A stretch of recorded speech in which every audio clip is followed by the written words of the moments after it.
Friends, हम चाहे जिस भी एज ग्रुप को बिलोंग करते हो, चाहे मेल हो चाहे फीमेल हो, चाहे एम्प्लॉयर हो चाहे एम्प्लॉय हो, चाहे सेल्फ एम्प्लॉयड हो या हाउस वाइफ हो, हम सभी की चाह होती है कि हमें ऐसी वाक कुशलता हो कि जिससे भी जो भी बात करें अगले हमारी बात तुरंत मान जाएं। आज इसी पे डिस्कशन करते हैं कि लोगों से अपनी बात कैसे मनवाएं। सबसे पहली शर्त है कि अपनी जो इमेज है वो सही होनी चाहिए, यानी कि हमें कोई एक्टिंग करने की जरूरत नहीं है, जैसे नेचुरल है लेकिन अच्छी इमेज।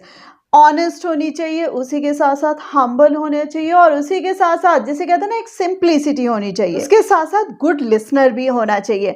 अब होता क्या है कि हम शुरू में तो पोस्ट करते हैं कि yes we are a very good listener, अगले को ध्यान से सुनते भी हैं क्योंकि आगे चल के तो हमें अपनी भी बात मनवानी है। लेकिन कई बार क्या होता है कि जब हम सामने वाले को इतना पसंद नहीं करते या सामने वाले की बातें पकाऊ लगती हैं, सो कहीं ना कहीं हम अपना पेशेंस लूज करते हैं। जैसे कई बार लगता है कि क्या बेवकूफ़ी की बातें कर रहा है। वो जो एक्सप्रेशंस होते हैं ना हल्की से हमारी आईब्रोज में आते हैं।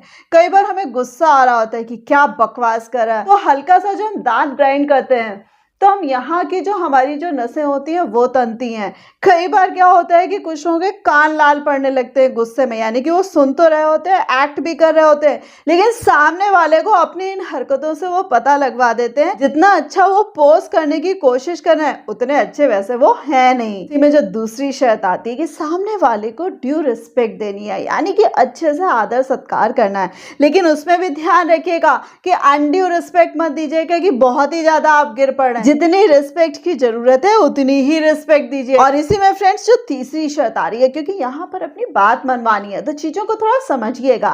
तो यहाँ पर हमें थोड़ा सा फ्रेंडशिप वाला मैनर रखना है।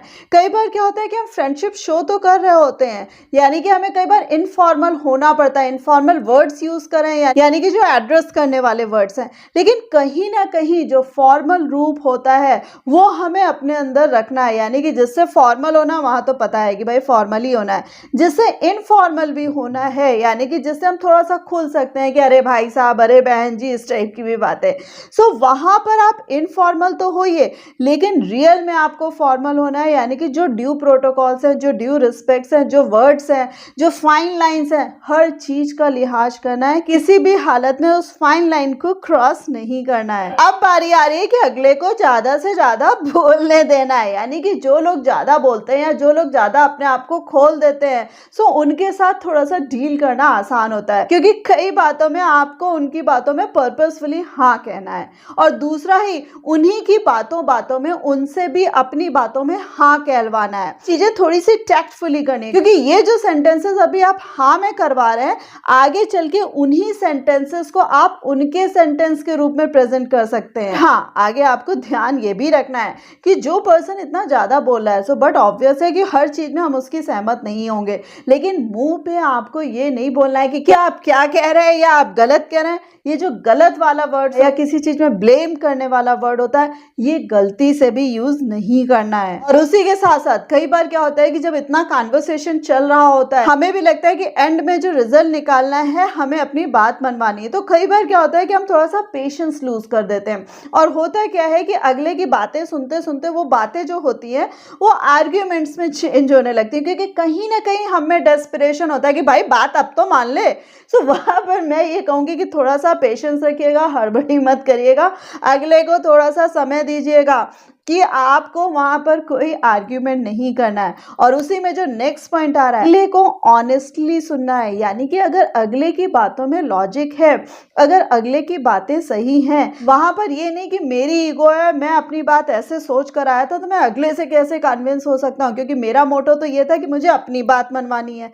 सो यहाँ पर अगर सामने वाले की बात आपको लॉजिकल लगती है, ठीक लगती है, सो फ्रेंड्स वहां पर अपनी बात मत थोपिएगा, वहां पर कोशिश करिएगा कि उस बात को और कितना अच्छा करा जा सकता है। एंड फ्रेंड्स, इसी में जो चीज होती है कि कई बार क्या होता है कि हमें बहुत ही कन्विंसिंग होना पड़ता है। कन्विंसिंग मोड के होने की शर्त ये भी होती है कि कितने हम शांत हैं, कितने डिप्लोमेटिकली हम बातों को बदल रहे हैं। हमने देखा कि अगले का टेम्पर लूज हो रहा है, सो हम वापस अपने आप को ले आए कि नहीं आप बिल्कुल सही कह रहे हैं, इस तरीके से चीजें लोग करते हैं। वो कहेंगे नहीं मुझे कहा, नहीं नहीं नहीं सॉरी, आपके लिए बिल्कुल मैंने इस तरीके के वर्ड्स यूज नहीं करे और आपके लिए क्यों कहेंगे।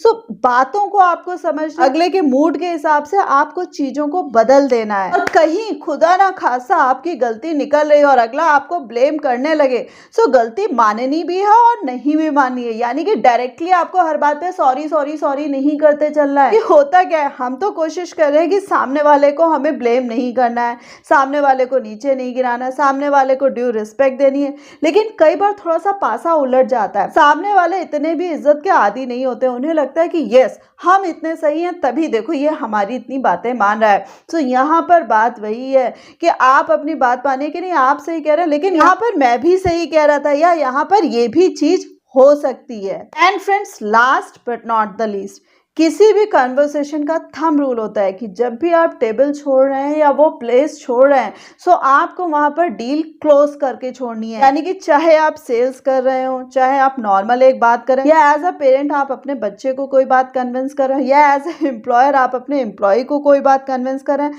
सो लास्ट में आपकी कोशिश होनी चाहिए कि जो कंक्लूजन है, जैसे कहते हैं हमारी हिंदी मूवीज में मोस्टली क्या होता था कि जो लास्ट का दी एंड होता था वो अच्छा होता था, हैप्पी एंडिंग होनी चाहिए, और उन्हीं मूवीज को हम लाइक भी करते थे। द सेम थिंग, आप जब टेबल छोड़ रहे हैं, सो आपको एक सेटिस्फेक्शन जरूर होना चाहिए कि यस आपने इस लेवल पे आकर कन्वर्सेशन को एंड करा। और कई बार फ्रेंड्स ये भी होता है कि रिजल्ट उस पर्टिकुलर मीटिंग में नहीं निकल रहा होता है, सो वहां पर आपको रादर देन मीटिंग को प्रोलॉन्ग यानी कि बहुत ज्यादा लंबी करने से अच्छा है कि उसको एक ड्यू टाइम पे खत्म करें और दूसरी मीटिंग का टाइम निर्धारित करें। फ्रेंड्स, मेरे पिछले वीडियो में तो मुझे बहुत सारे फ्रेंड्स ने मुझे लिखकर भेजा कि वो किस स्टेट या किस सिटी को बिलोंग करते हैं। कोई शिमला से था, कोई नैनीताल से था, कोई बॉम्बे से था, तो कोई यूपी से था। बहुत अच्छा लगा कि मेरे फ्रेंड्स इतने दूर दूर तक हैं। सेम वे फ्रेंड्स, आज भी आपका एक ओपिनियन चाहिए कि कहाँ आपको किस कन्वर्सेशन में दिक्कत आती है। एक लाइन का कमेंट लिखकर जरूर भेजिएगा। सो होप मेरा ये वीडियो पसंद आया होगा, सो इसको लाइक करना मत भूलिएगा और अपने फ्रेंड्स के साथ शेयर करना मत भूलिएगा। एटलीस्ट हो सकता है किसी की हेल्प हो जाए, सो प्लीज शेयर तुरंत कर दीजिएगा। और हाँ, ऐसे ही लाइफ लेसन्स जानने के लिए मेरे चैनल को सब्सक्राइब कर दीजिएगा। So thanks a lot for giving me this much time.